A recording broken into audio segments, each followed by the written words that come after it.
about the buttocks. What options do patients have when trying to accentuate the buttocks? Great question.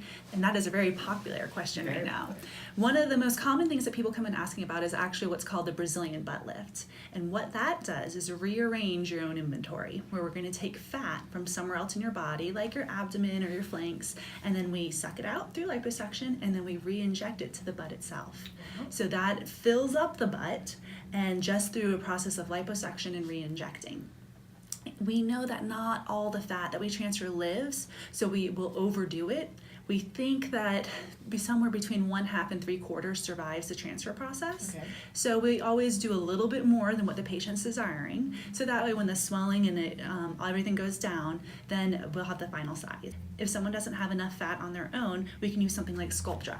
Okay. Sculptra is poly-L-lactic acid, which is just a name for a material that we can inject into the butt. It was previously used in the face and other areas as a filler, and then it actually stimulates your own body to form more of your own collagen around it. So you're growing more of your tissue in the buttocks itself. Wow.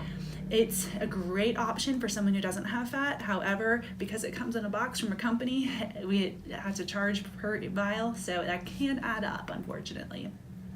Another option is a buttock implant.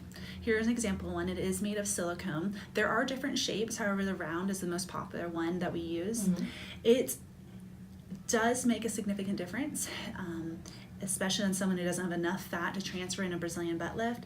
That being said, it is very painful. The recovery process is not, it's literally a pain in the butt. I like to go in the muscle.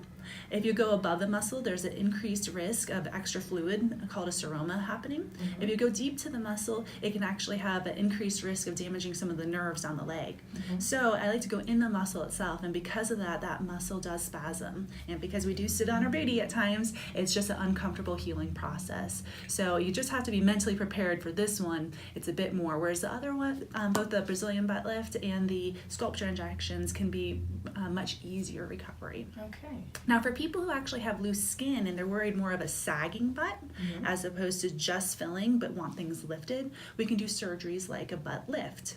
And what that entails is just removing some of the skin in the lower back and then like pulling up your pants, pulling up your drawers, and getting the butt lifted up.